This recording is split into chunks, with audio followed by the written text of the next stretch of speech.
Sejam muito bem-vindos a este vídeo que pretende ajudar a descomplicar a vida na universidade, partilhando estratégias e ferramentas para superar o stress e cuidar do bem-estar, dois aspectos muito importantes a nível do percurso académico. A organização do estudo é um desafio que é constante ao longo de todo o percurso académico e é um aspecto significativo no que diz respeito ao sucesso académico. Por isso é muito importante explorarmos algumas estratégias que podem ajudar a melhorar a gestão e também a organização do estudo. E aqui entra um conceito que tem a ver com a organização pessoal. E esta é uma competência que é muito importante ao longo do percurso académico. E ela envolve a capacidade de planear tarefas, gerir o tempo e definir prioridades de forma clara e eficaz. Sabemos que na universidade existem várias responsabilidades, vários prazos que temos que cumprir, várias coisas a acontecer em simultâneo, por isso esta competência é muito importante, pois ajuda-nos a perceber o que é que temos que fazer, quando temos de fazer e o que é que devemos colocar como prioritário. Então, uma boa organização pessoal permite, desde logo, maximizar o tempo que temos disponível. E o que é que isto significa? Significa conseguirmos encontrar um equilíbrio entre o estudo e momentos de descanso e de lazer. Ou seja, algo muito importante para mantermos o nosso bem-estar e a motivação ao longo de todo o percurso académico. Para além disso, esta questão da organização pessoal também nos ajuda a cumprir prazos e a atingir os objetivos académicos com maior consistência. Imaginem que, quando temos uma visão clara das nossas tarefas, conseguimos evitar esquecimentos de última hora e também conseguimos preparar-nos melhor para as tarefas que temos que realizar, como as avaliações, os trabalhos ou os exames. Por fim, a organização pessoal é de facto uma aliada muito importante a nível da redução de stress. E sabemos que o contexto académico, pelos múltiplos desafios que tem associados no seu dia a dia, muitas vezes faz-nos sentir um pouco sobrecarregados. E muitas vezes essa sensação de sobrecarga surge não apenas pela quantidade de tarefas que temos para realizar, mas pela falta de uma boa estrutura na forma como estas são geridas. Portanto, ao organizarmos melhor o nosso tempo e também as nossas prioridades, conseguimos construir um plano mais controlado e mais alcançável que nos ajude depois a atingir os nossos objetivos.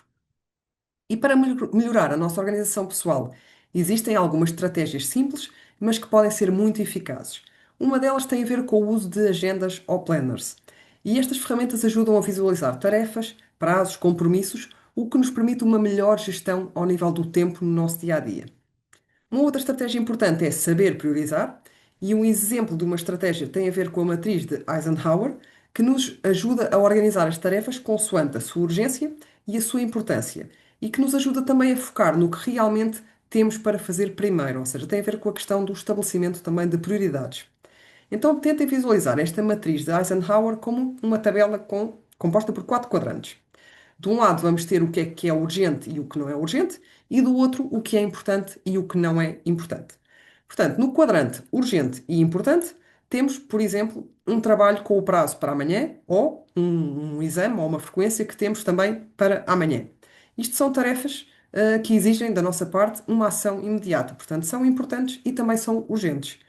No quadrante importante, mas não urgente, temos, por exemplo, começar a estudar com antecedência para determinada frequência ou determinado exame, ou desenvolver um trabalho de uma forma faseada.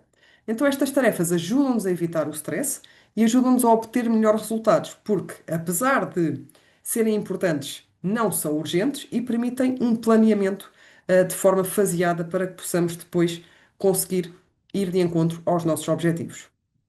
No quadrante urgente, mas não importante, podemos incluir interrupções como responder constantemente a mensagens ou a e-mails durante o estudo, que é algo que muitas vezes acontece. Ou seja, dá-nos aquela sensação de que aquelas coisas são urgentes, mas na verdade elas nem sempre são prioritárias. E por fim, no quadrante nem urgente nem importante, entram tarefas que não contribuem para os nossos objetivos e que se constituem como distrações. No fundo, elas devem ser reduzidas ou, idealmente, evitadas. Pensem assim, uma ideia simples. Quanto mais tempo investirmos nas tarefas importantes antes de elas se tornarem urgentes, conseguimos um maior controlo sobre o nosso tempo e mais conseguimos promover o nosso bem-estar. Por fim, temos também a questão da divisão de tarefas. Portanto, dividir as tarefas em etapas mais pequenas torna os trabalhos mais fáceis de gerir, reduz a sensação de sobrecarga e ajuda a manter a motivação ao longo do processo. Falando agora de técnicas de estudo. Existem diversas técnicas que podem melhorar significativamente a concentração e a aprendizagem. Uma delas é o método Pomodoro, que consiste na divisão do estudo em blocos de 25 minutos, seguidos de curtas pausas que nos ajudam a aumentar o foco e a produtividade.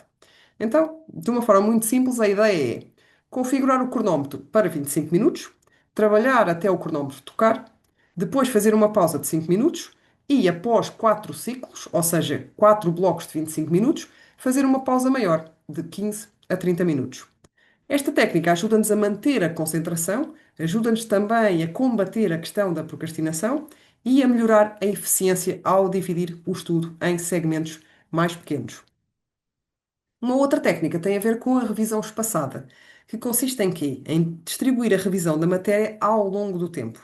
Muitas vezes temos a tendência de estudarmos tudo de uma vez.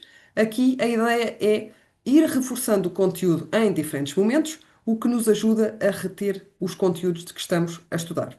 E por fim, temos os mapas mentais, que permitem organizar a informação de uma forma visual, facilitando a compreensão e também a ligação entre os diferentes conceitos. Em conjunto, estas técnicas ajudam-nos a estudar de forma mais eficiente e maximizam depois os resultados, que vamos obter. E olhando para algumas técnicas de estudo, também é importante termos uma coisa em consideração. É importante perceber que o mais relevante não é apenas conhecermos, estas técnicas, saber que elas existem, mas saber aplicá-las de forma consistente. E é aqui que entra um conceito muito importante que é o de autonomia académica. E este conceito tem a ver com a capacidade de cada estudante gerir o seu próprio processo de aprendizagem, tomando decisões e assumindo responsabilidades pelas suas escolhas. Esta competência é muito importante a nível do contexto universitário. Porquê? Porque nesta fase espera-se dos alunos maior iniciativa e maior independência, pelo que esta questão da autonomia se constitui como um fator muito significativo.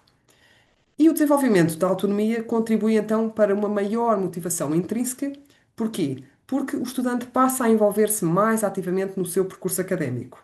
Para além disso, aumenta também a capacidade de resolução de problemas, permitindo lidar melhor com os desafios e as dificuldades que sabemos que surgem no dia a dia do contexto académico.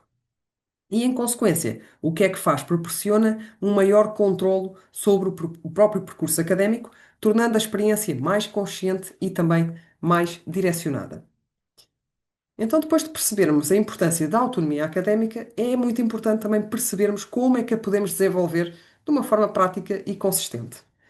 E a questão de cultivarmos a autonomia implica, em primeiro lugar, a criação de planos de estudo personalizados e realistas, ajustados às necessidades e ao ritmo de cada estudante. Portanto, termos em conta que os planos de estudo devem ser criados tendo em conta as características e a individualidade de cada um dos estudantes. Para além disso, é fundamental estabelecer metas claras e atingíveis, e aqui podemos seguir, por exemplo, a lógica dos objetivos SMART.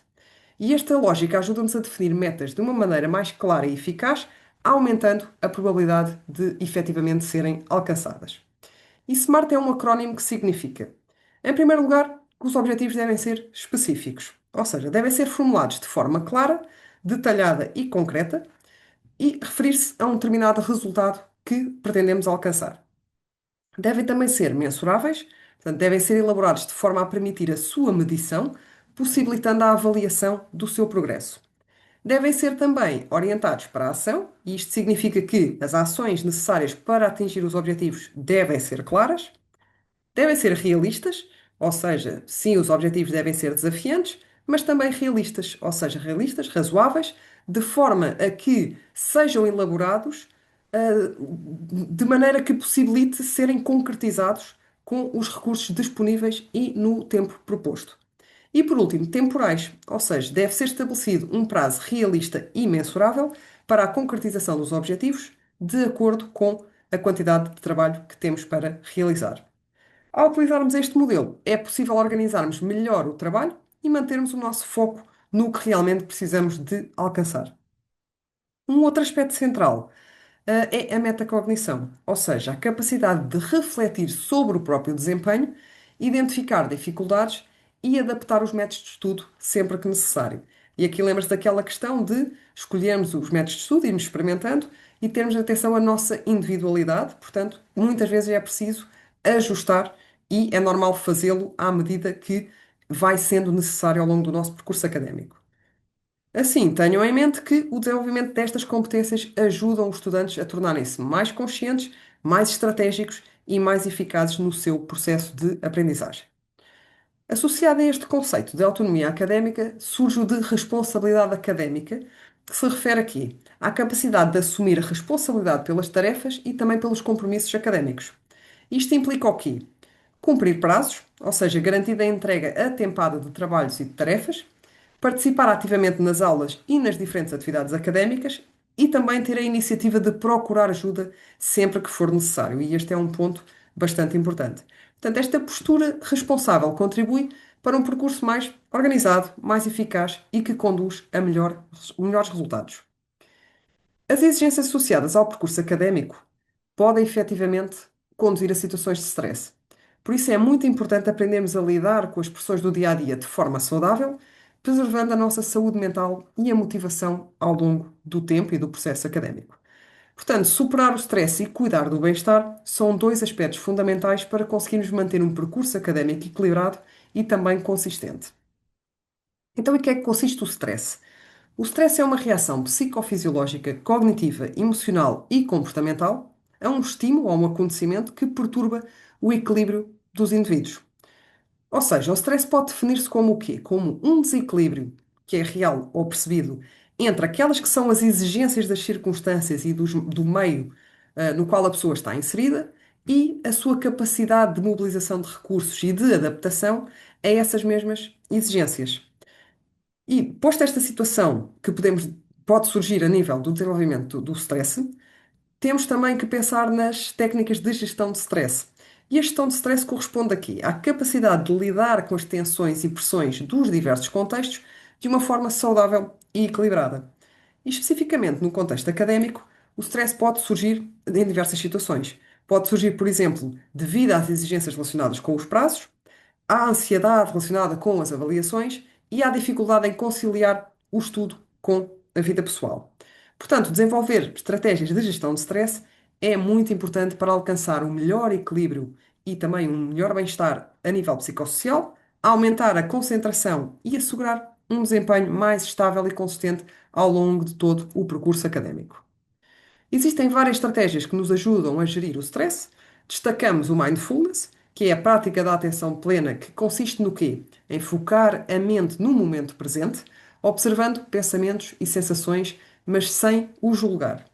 Esta técnica ajuda-nos a desenvolver uma relação mais flexível com os pensamentos e com as emoções, especialmente aqueles que geram desconforto ou sofrimento. A prática de mindfulness está associada à redução dos níveis de stress e também a um aumento dos níveis de bem-estar. Temos também os exercícios de respiração, que são um exemplo de uma técnica que nos ajuda a regular as nossas emoções, promovendo uma sensação de relaxamento e uma redução do stress. A respiração profunda é uma técnica simples de gestão de stress que consiste em respirar de forma lenta, controlada e mais consciente do que é habitual. Ou seja, nós respiramos todos os dias, mas não estamos focados ou a pensar de forma mais consciente sobre o que é que estamos a fazer, ou seja, sobre a nossa respiração. Portanto, os exercícios de respiração ajudam-nos a focar e a ter mais consciência relativamente à nossa respiração. Existem diferentes métodos como por exemplo a respiração abdominal ou diafragmática, que é bastante falada, que tem a ver com sentar-nos ou deitarmos de forma confortável, colocarmos uma mão sobre o peito e outra sobre o abdômen, ou seja, ali perto da zona do umbigo, para conseguirmos sentir o movimento associado à respiração. Depois a ideia é inspirar lentamente pelo nariz, sentindo o abdômen a se expandir, ou seja, a subir, e depois expirar lentamente, deixando o abdômen recolher naturalmente, ou seja, descer, como se fosse em direção à coluna. Uma outra estratégia é box breathing, portanto, que envolve um ciclo dividido em quatro etapas. Portanto, imaginem na vossa cabeça um quadrado.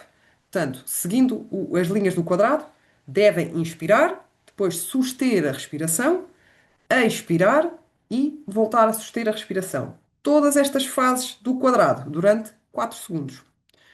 Depois temos a técnica 4-7-8, portanto, inspirar pelo nariz enquanto contam até 4, suster a respiração durante 7 segundos e expirar lentamente pela boca durante 8 segundos. A ideia também é praticar 3 a 5 ciclos ou até se sentirem de facto mais relaxados. Falámos aqui de 3 exemplos, existem mais técnicas, mas todas elas têm o mesmo objetivo: reduzir o ritmo da respiração e facilitar o retorno a um maior equilíbrio físico e mental. Ao fazermos isto, o organismo ativa um estado de relaxamento que nos ajuda a diminuir a ansiedade, a aliviar a tensão e melhora o foco em momentos de stress. Temos também uma outra estratégia que tem a ver com a prática de atividade física regular. Caminhar, correr ou praticar desporto, que nos ajuda a libertar tensões, reduzir os níveis de stress e melhorar o bem-estar. Portanto, em conjunto, estas estratégias ajudam a lidar melhor com as pressões que vamos sentir no dia a dia académico e gerir melhor o stress, ao mesmo tempo que promovemos o nosso bem-estar. Um aspecto muito importante também tem a ver com o nosso equilíbrio emocional. E este equilíbrio contribui diretamente para a saúde mental e também para um melhor funcionamento cognitivo, o que depois se reflete na motivação e no desempenho académico. Para promover este equilíbrio, destaca-se a questão do autocuidado.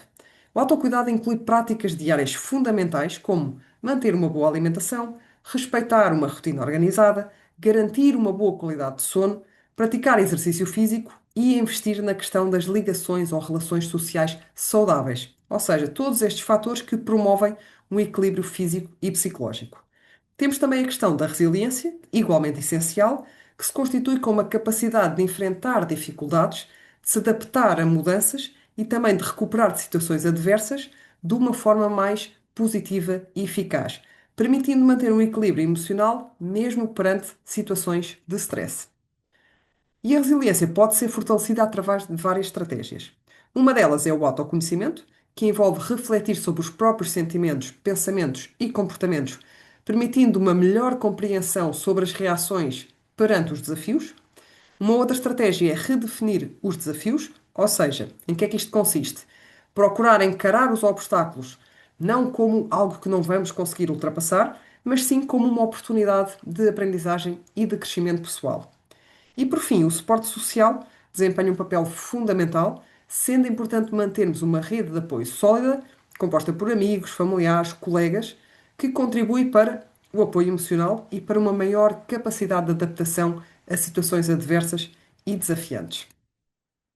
No âmbito da promoção da gestão de stress e do bem-estar, é também importante conhecerem recursos de apoio disponíveis na Universidade Católica, que podem ser um complemento essencial em momentos de maior dificuldade.